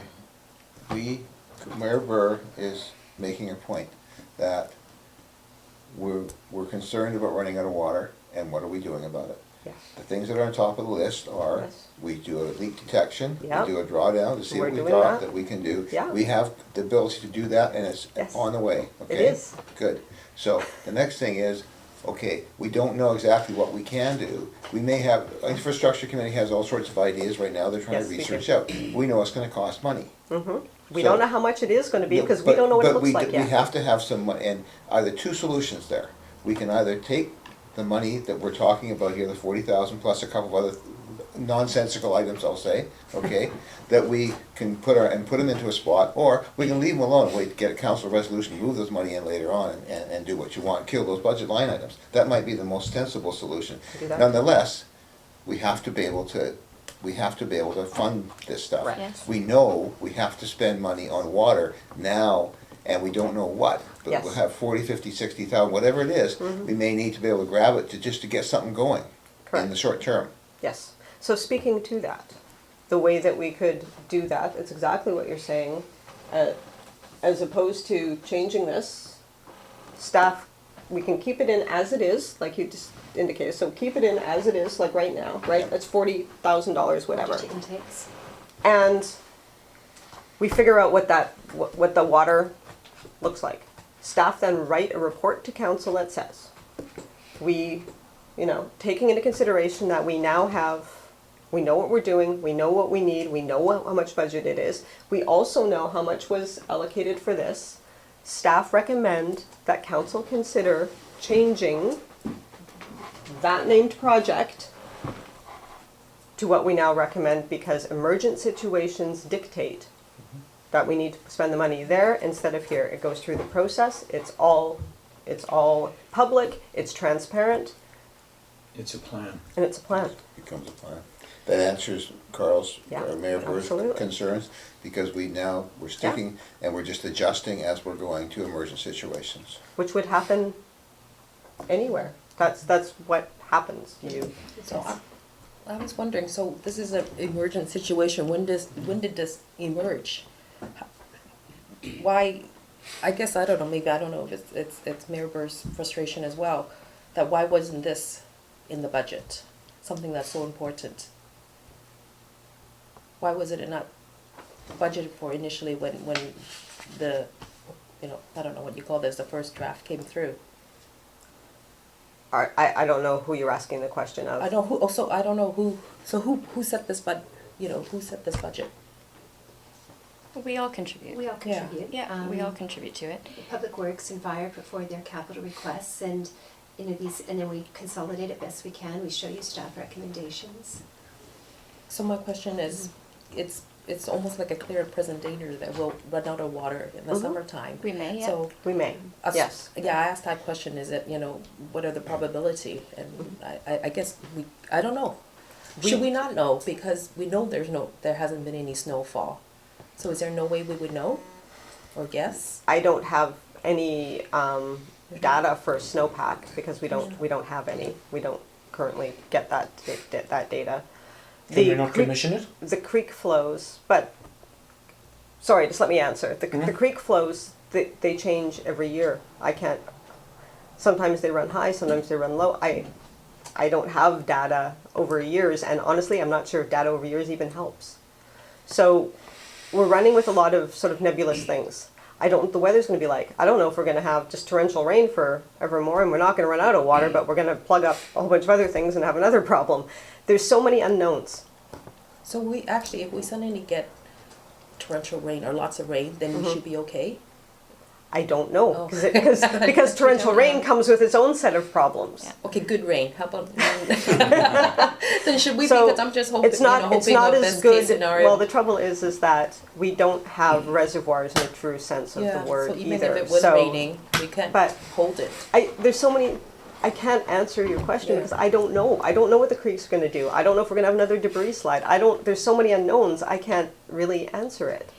And there is research that to be done. I mean, to Mayor Burr's credit, he brought forward at the last infrastructure meeting the potential of Alberta, which hadn't been discussed before. Needs more research, probably needs a budget to talk about, but it's been tossed out. I understand there are 2 reservoir tanks that aren't being used right now. We don't know what the feasibility is of bringing those back online. There are things, but we need to have a budget and have the direction to go research those things. And these are the And things the that time we're to- talking about, the infrastructure committee is Correct. considering and looking Yeah. at. And we don't have an answer yet because it's come up in the last little short period of That's time, right. so we Yes. will look at it, the infrastructure committee will look at it. So And it's back to our put their chicken and egg, brain right? power into it. Back to the chicken and egg. We do not know, we don't have a crystal ball, we do not know what the water situation will be like. We can surmise that water's gonna be low this year. Are we gonna run out? The research, my own research says no, but that doesn't mean anything, 'cause I'm just a bloody carpenter, sorry. And it's just, my research says there's a puddle of water down there that we feed off of and the earth doesn't run out of water. Okay, we've got fresh water, 80% of it's down below the surface of the earth. Yep. So we have to assume that there's gonna be some flow, we know magnesia gives us Yeah, underground water. magnesia's Okay, pretty so consistent. we're probably gonna be low, so we have to research, we have to be prepared. Right now, we're just grasping at straws. We are. Yeah, we're talking about contingency planning, Yeah. that's all. We don't know, and we will never know until after the fact. This budget does not present any contingency planning. I'm very pleased to hear around the table that we're considering it. I personally don't believe that 40,000 is enough. Do we want to see what it's going to turn out to be and do an extra draw on reserves, because that's what it's going to take unless we budget for it now? I question whether a lot of these large capital expenditures are necessary in this, let's call it the contingency year. I also know that we have 2 days to get a presentation that, in theory, reflects what we intend to do with the money. 2 days is not a very long time. So whether we want to earmark some of this money for potential other things, I don't know how. I don't even know if that fits in. Is that allowed, Pam? Can we go to bed knowing that it says X, but we may use it for Y? I think within reason, I mean, this is the budget we put forward, and this is what we're saying we're using it for. And if situations arise, emergency situations, then you do have to reshuffle money, and then you do a budget amendment for that.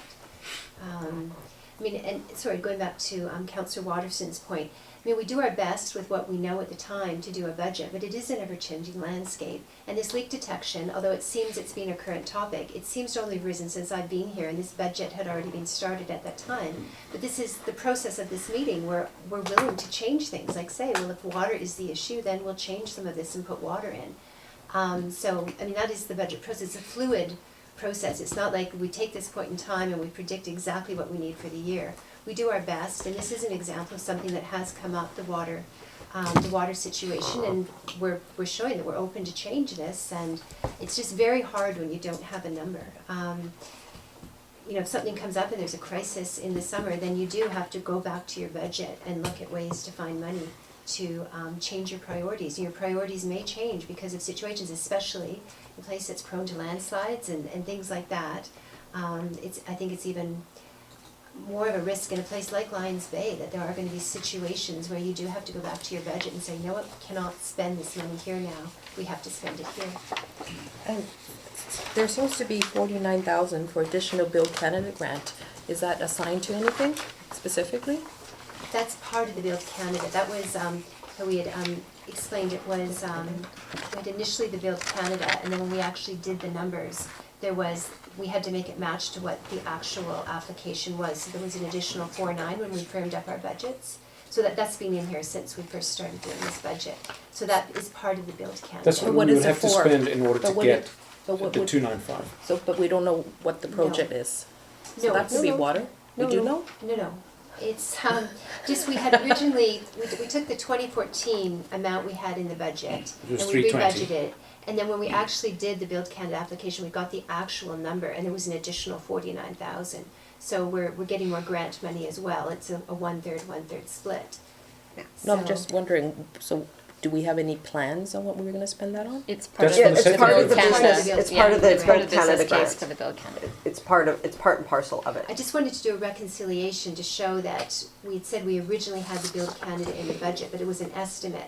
So when we actually did the application, there was an additional 49,000. So I was just showing it so it would flow from 2014. I showed what was in the budget for 2014 plus the additional 49,000, which encompasses the whole amount of the Build Canada grant. And if we get the grant, then 2/3 of that money that we've allocated comes back.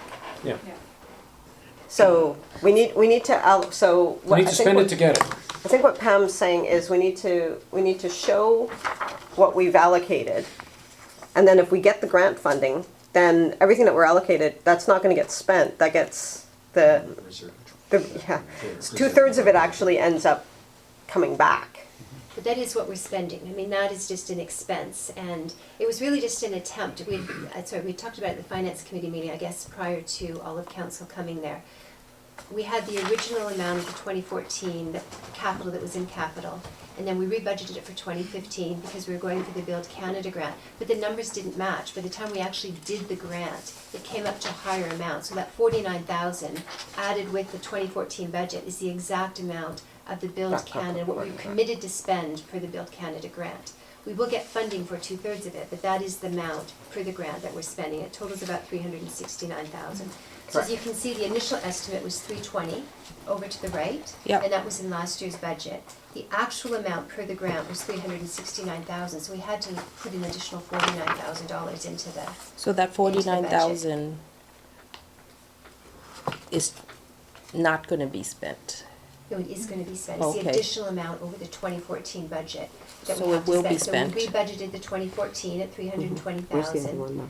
Plus we had to budget an additional 49 because the actual grant, we didn't have the actual grant amount, was 369,024. So So- that's our grant application. So do we know what it's gonna be spent on? That's my question. It's being spent on what's in the Build Canada grant, so it's Which being On spent everything, for Because- items. sorry, because you've everything that's taken- in here, everything that we've gone for the grant funding for in the business case. No, it's just because these ones, Yeah. we've identified that it's specifically Build Canada, right? So I'm Okay. just wondering why this one doesn't. It'll be a proportion to all those other things Oh, equally. so- I So that see. was the original 2014 amount. The actual amount came in 49,000 higher. So I thought it made it clear, for more clarity, if I showed that the additional Build Canada grant was 49,000, which was the difference between the initial estimate of 320 and the actual amount per the grant. Or we So would it's- bump up all the other ones, right? Yes, Is that what it- Correct, that yeah. amount. Oh, okay. Yeah. But if I did that, it wouldn't have tied into the 2014 because I wanted to be clear that we had already budgeted this in 2014. We were budgeting it again in 2015, going for the Build Canada grant, but the actual numbers came in $49,000 higher. We had to give, as part of the grant application, we had to give them new numbers. We had to show that the numbers were relevant in the year that we're applying for the grant for. So when we reran the numbers through the engineers, then the numbers changed slightly. So yes, it would either have come through in all those little incremental ones, but what Pam did is just showed a single line item as for the difference in what was originally budgeted for in the 2014. So would it be all these things? Correct, yes. So So this final number here ended up being the $49,000 more than what was originally done before we ever went for the grant funding. It was more of a guess the first time. This is just tightening up the number. It's tightened up number. It's 49 more. Yeah. I know where you're going. Oh, I'm thinking, no, it's oh. not available to. No, sadly it's not. It's not. It's not cuttable. Oh, okay. If we go for the New Build Canada Fund projects, it's not cuttable. One thing I did just remind myself from this discussion, I gave you different allocations on the infrastructure master plan costing. Did they make it into these new numbers?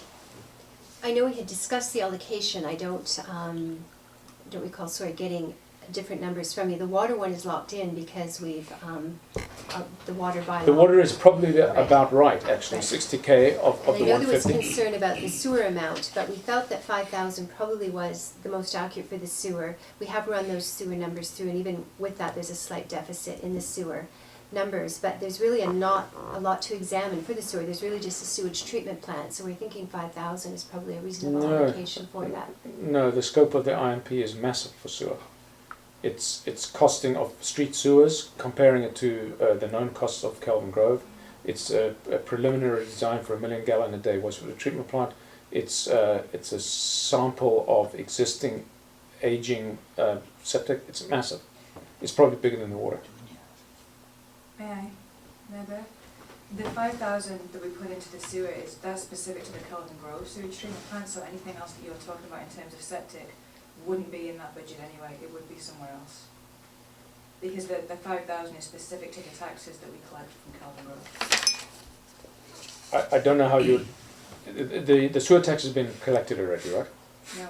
No. They're coming in June. I always But forget for the which word sewer, it we're goes. taxing, for the sewer budget only addresses Kelvin Grove, which is just the water sewage treatment plant, so that's why we only allocated 5,000 to it. Currently, There yes. might be other sewage items, as Haley has said, but they wouldn't go to the sewer budget, because this sewer budget just addresses Kelvin Grove and the parcel tax we I collect understand. for that. That the rest of the village will need to contribute its share of the potential future sewage stuff, and I'm saying it's going to be $55,000 that needs to be shared amongst all tax parcels. But the sewer budget just addresses the Kelvin Grove, so we're saying those costs may be true, but they would then be allocated into another part of the budget, it wouldn't be to the sewer budget. Okay, well, fine. So I'm hearing that the infrastructure master plan has not been reallocated amongst these numbers. So we've got $75,000 in transportation, which means road study. So I gave you the more realistic, speaking as the guy who put the recommendation together. Okay, but they're not in there. Fine. I guess we could change that it has no impact on the taxation. It has no It's a impact on the taxation, reallocation. that's correct, except for the sewer fund. It may be that the sewer fund number is too low. What I'm saying is the sewer fund, the only revenue in the sewer is the parcel tax we collect on Kelvin Grove, so only expenses related to that can go into the sewer budget. I So the understand. portion of the infrastructure that addresses just the water treatment plant would go in here. There might be other things they do in the infrastructure related to sewer, but at this time it wouldn't get charged to the sewer budget, it would get charged to Public Works or. Fine. Okay, so, and that just actually reminds me of a question I've heard. The sewer fund is self-funding now? This will be funded through parcel tax on Kelvin Grove, $92,000. I'm sorry, the 92,000? I think that's right. I believe it's. Oh yeah, that's the expenses, yes, that's the budget we've done for the sewer, is the expenses of 92,000. But no, it's not completely self-funding yet. Okay, so the rest of the village is subsidizing Kelvin Grove sewage. Sure, I actually have the number buried in this inch thicker here. So Okay. if you, Great. if you move on, I'll find it and I'll get Okay, well, I mean, just in round numbers, there's about 100 parcels in Kelvin Grove, which means that in theory, if they were supporting themselves, they would pay $926 in sewer taxes, because I believe it's even per parcel. What are they paying? Do you know? Helen? May I just add something? Yeah. There's actually, the Kelvin Grove they actually have money extra in a reserve right now for Kelvin Grove. They've not been being supported by the rest of the village. They actually have money been put aside for them because amortization is included in the 92,000. Yes, it is, that's a So good they point. do actually have money, the village is not being supporting Kelvin Grove, so. Okay, so this number includes amortization Correct. on a sort of a 30-year amort, right?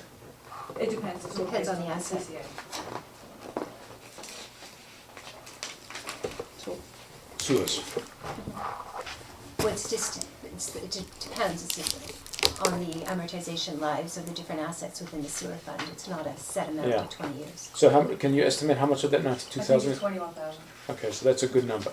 That's a good portion. And that's why, if you look at the reserve fund, you'll note there's 150,000 in there that we've said you can't spend on anything else. Yeah. Because it's specific to sewer right now. Yeah, good.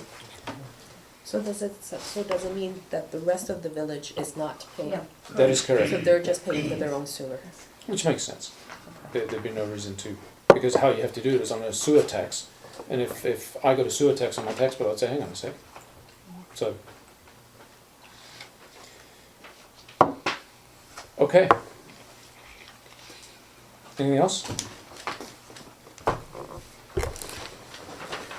So I'll summarize from my standpoint, the budget that we're being shown here with potentially some adjustments for water projects that may or may not be around $40,000, requires council to approve depleting reserves by 16% from what we have, about $1.2 million, and approving a 10% tax increase for this Christmas package. This is what we get for it. We've heard from Nikki, and I'll just, if I may, once again say this matrix is fantastic. It gives us, it empowers us to do all kinds of good stuff in the future. So we know what we get. We don't get this matrix. We get about 2/3 of it, based on Based on squeaky is real. priorities based on priorities in any given year. It's only as good as the data that's in it, and it takes a while for the data to become accurate. And I would And suggest the data is year pretty over year. dang good. I think that where it depends is how we end up allocating the staff to do the task, because, every year is going to be slightly different. Keeping in mind that water is going to be, it's just the nature of the beast, it's going to be labor intensive, no matter what. It's just part of being a water purveyor. Yeah, that's correct. And I mean, there may be some things come out of the infrastructure master plan that allow us to alleviate that, like intake relocation. Absolutely. Moving to a single intake. Yep. Who knows? But that's not going to be reflected in this budget. No. The one other thing that I did mention briefly, we've made no provision here for wildfire risk mitigation. If in fact we do run out of water and a wildfire starts, the village is gone. So just for my own edification, and nobody may be able to answer this right off the bat though, does the fire chief usually put forward a risk fire interface, like a risk interface There is some management money plan? in there for risk interface mitigation. If it is particular, that presupposes we have water to put out the fire. Yes, it does. But those usually, if there's an interface risk management plan, then that generally, from what I'm used to seeing, is then that would come forward to myself in the event that part of that risk mitigation and management plan would be my guys going out and cutting down brush, or whether fire does that. Like there's sort of a system that generally takes place with regard, like when Yeah. we get that I'll send it interface to you. plan. That's in the standard have one. year. I have Yes. suggested that we do a resident-based thing where we allow residents to drag any tree, branch, anything they want to the curb, and we go around and chip it for 2 weeks, or whatever it takes. We also need, if we're going to do this right, a massive cleanup on the trails. I mean, if you walk through Centennial Trail right now, there's snags, deadfall everywhere. Fred, your hair would curl. It's when that stuff dries, Yeah. it's waiting for a spark, because it's not on the ground, it's not rotten. It's all stuff that's been cut in the last 5 years. Yeah. You're correct. any type of interface mitigation is not currently in levels of service. No, I this would be an extraordinary thing. This would I haven't not be seen- Public Works Yeah. task at all, as far as I can see. This would be catalyzed by the fire department, maybe, but it would be a municipal project. Yep. To incentivize people to get rid of stuff. So I, for example, back onto Harvey, there's a forest down there on the ground, and I don't mean rotting logs. I mean recently cut trees that were thrown there by some rascal, that if there's a fire, it's a very well built fire. And I'm concerned. I will personally drag them out by myself if somebody will come and chip them for me. That's why I asked about that tract chipper. the track chipper, yes. There is such a thing. There You is. drive it. You drive a track chipper up into the back forest. Asplund has one. Yeah. So the point is, that's not in here. I'm hearing. I mean, that's again, it's a contingency, right? We don't know if there's going to be a fire and there's not going to be any water. They can't bomb fires. They won't bomb fires close to houses, right, Fred? Yeah, you know that. So, again, this is an extraordinary year. We don't know what's going to happen, but I would hate to say that we didn't think about it and make plans for it. So I just thought I'd interject that. So, is that a fair summary of what we have presented to us, bar potential changes for extra water work? Once you've had a little look at what might be involved. Yes, go ahead.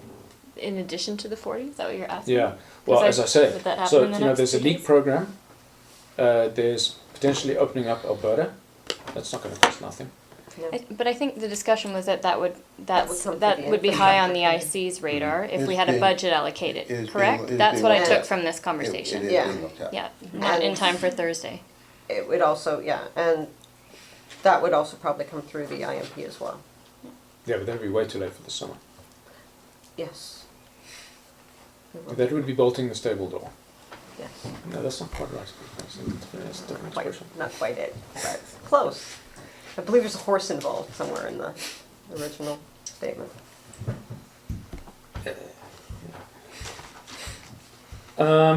So, what now? I would say now, like I say, this was the proposed budget. It included the 4% and then the supplementals. And I guess it's the decision on the supplementals. You can fund them through taxation or you can fund them through a draw from reserves. If you wanted to keep the tax rate at 4%. Well, the 190,000 drawn reserve represents 16%, so an additional 63, which is so minusly as to be very sad. It doesn't really give anybody anything. You get some fire stuff out of it. That's pretty good. Oh, there was one thing I did have. The $15,000 highway tank roof removal, which I understand is actually not the tank's roof, it's the other roof. It has nothing to do with the tank itself. There is a structure that was built around the tank. It's sort of an arbor, I'm trellis. assuming it was purely for aesthetic purposes, that people didn't want to see the tank. Yeah. It actually interferes with the tank more than it does anything else. Do we have to do it? 15 grand? It's, when we wait for it to fall down, it's completely infested with carpenter ants. And what It's does it take very, just to very remove it? unstable. That's all we want to do is remove it. It's only removing, so it's not It's- replacing. No, it's not replacing it. It's removing the structure. It has to be done safely. They'll have to put a scaffold around it. They'll have to. It just is what it is. If the quotes come back, this is not something that Works would do. We would just get somebody to quote on that. Oh, no. If the quotes come back and it's less than that, obviously we would just give the difference in the money back into the reserve fund. But as it stands right now, most of the roof blew off in the windstorm, so the actual roofing sheathing material is gone anyway. It's Well, that's something. It's an unstable structure. Okay, so there's no money to be saved there, and we have to do it. Okay, so the $63,000 represents another, in round numbers, what's a third of 16? Let's say 5. So we're looking at depleting reserves by 21% if we're going to fund this very sad amount of supplemental requests through reserves. Again, we're going to need guidance on, is this prudent? does it leave us sufficient reserves, given the fact that this is money that's been put into the bank by previous people for some purpose, not to fund a budget, I would suggest, is to produce capital investment, I presume. There's no capex in these supplementals whatsoever, correct? No, I suppose No, most of them are capital. yeah, most of them are capital, the Yeah, 63 is capital. So you could, if that was a valid argument, you could say, okay, let's fund that out of reserves, rather than out of taxes. It's the combination that Mayor and Council are comfortable with. I mean, obviously, as a CFO, I would like to see reserves stay as strong as possible, and that is what we are planning to address with the 5-year plan, is looking at ways we can start, and maybe even taxing to put money into reserves. Again, it's sort of that planning year. You know, instinctively, I would say that I wouldn't want to draw down reserves, but at the same time, do you want to increase taxation for, like you say, a small amount of things when from the infrastructure plan, in the long-term plan, we may have to just start setting much higher tax rates in order to become, self-funding and in the funds, and to pay for the purchases, the infrastructure fund. And even if it's debt that probably we will have to go to if there's major things in the infrastructure plan, we still have to budget for the debt repayment. So what I'm saying is there are, I believe, in the next few years, tax increases coming. Well, I guess, I'm hearing, I've heard separately from people that now's the time to increase taxes, 10%. I'm reluctant to do that because this is not a community-focused budget. I don't think most people are going to get very excited about a $150,000 infrastructure plan. There's nothing in here. We're not even fixing the beach, if I could say. We are in a situation, this is a new council that's had a deck of cards handed to us that's deficient, and we're trying to work and fix. We've got this water issue to deal with, all this stuff, and as soon as we start drawing down and start talking about reserves, my alarm bells are going off saying, we have to have another plan besides pulling from reserves, especially when we're considering spending major dollars on infrastructure, i.e. water, which is very important to us right now. So every time someone says we're going to draw down reserves, I'm thinking, why, for what, and for what reason? Because while we know from what we're seeing from infrastructure is that we have to spend major dollars. And if we don't have the reserves to draw on, if we get a loan or some funding, we're going to be in trouble. Well, some of the infrastructure funding will, of course, be done by loan funds. Some will have to wait for grants. We don't have any understanding what the new Bill Canada rules will be. I don't think they know themselves. Yeah, I take your point. I don't like even the suggestion that's on the paper in front of us to deplete reserves by $190,000. That's a 16% depletion. Yeah. I also don't like presenting the village with a 10% tax increase for nothing very sexy. Meaning, I would like to see a reduction in some of this capex. I can see a 4% tax increase, but more, Ron? Thank you, Member. Many of your comments are valid. I think we're kind of going over old ground here. I think the issue here is that the CAO has presented us is the numbers. We're not in a decision-making capability now. I would think that it behooves the council members to reflect in the next 48 hours. Probably what are the three magic numbers? General tax increase, the supplemental, if we go to it, perhaps some restyling on the, let's call it the water-related issue. And if there's something else that just gnaws so grievously at us between then and now, that we put that forward to our colleagues. Okay, good. Yeah, I think that's a good summation. So do we have enough to do that 48 hours of contemplation? And you hardly point out it's important. Mm-hmm. Okay, we have enough collateral, all the collateral we're going to get? I believe, Mayor Burr, that if things bother you in terms of responses from staff, that in the 48 hours, if you check your records to see if there's something that, because we're all copied on the emails, that there's something that's so germane to the issue that you ask the question, and we'll see it electronically and be more informed. Well, it's just, whether it wants to come through me or not, I'm fine with it going through you. I mean, I think just observationally, you're asking a significant portion of the questions, and you've got some, raised some good points. okay, well, I mean, obviously everybody's free to ask staff any question that's needed, but I think, I can't think of anything that I've asked that hasn't been answered, I think, not off the top of my head. So, let's leave it there. We've got 2 days to contemplate. It's an important decision. It's more important than many years for all kinds of good reasons. Thank you, Mayor Burr. I've done 4 budgets. This is the most gut-wrenching one for me. It's, to use Councillor Hughes' thing, we're playing with a partial deck here. And due to the horrible events in the late fall, winter, it's jammed a whole bunch of things into a short period, and we just weren't ready for it. So I think we're gonna have to play with the deck of 51 here. Okay, that's a good point. I will embroider on that to say, okay, if that's the case, let's spend as little money as possible, so that we can keep our powder dry and spend money next year when we have better collateral, better business cases, better designs, better understanding. That's my opinion. You guys need to form the same opinion. Not the same opinion. Don't have the same opinion. Form an opinion based on that supposition that we really don't have a lot to go with.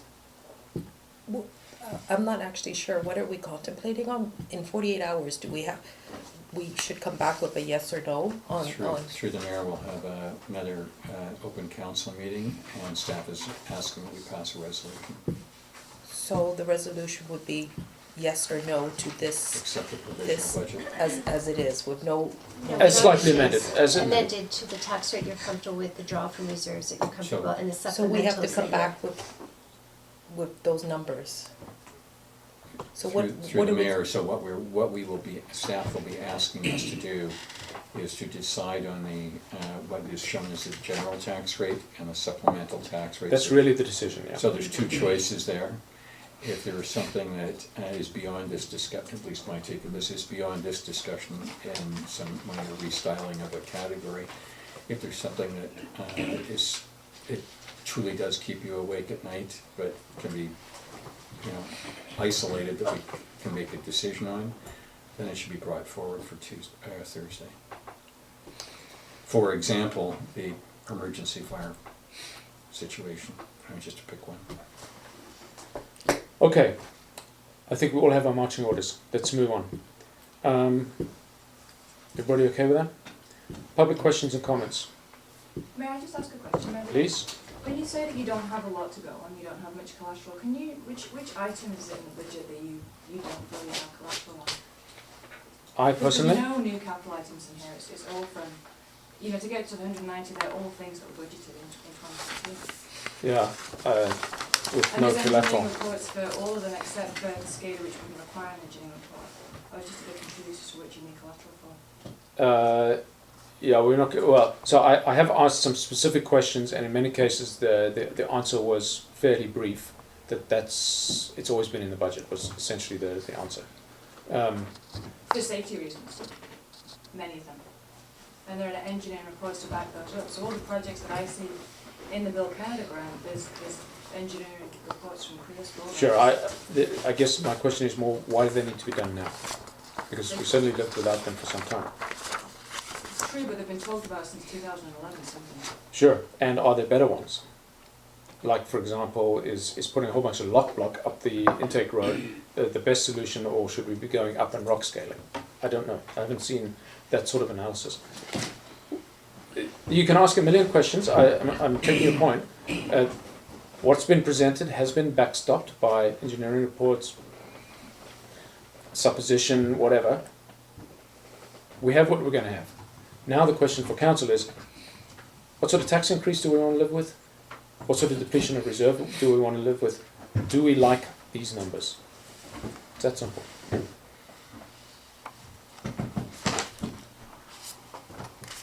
Is that adequate, Helen? There are a number of reports that kind of compare what the rock scaling would get you as opposed to putting the lock blocks. So I thought that had all come forward. Okay. this was like the best suggestion from the engineers. Okay, So what happens if we come back and say we don't like these numbers? Then are we stuck? We'll be having special meetings over the weekend and through next week. Okay. Well, I don't know. oh, I'm gonna be sick that day. You get 2 days' notice. Okay, so no other public questions or comments. We will now, how do we do this again? Do we have to move to close the meeting? No, no decisions, right? No, just we declare do it. have an in-camera resolution Yeah. though, so yes, we do have to move in second. Is it a Resolution resolution? to close is always a resolution to close, yes. Even though no decisions are made? Yes. Okay, so can I have a motion to close the meeting? And a second, all in favour? Opposed, carried. So anybody who's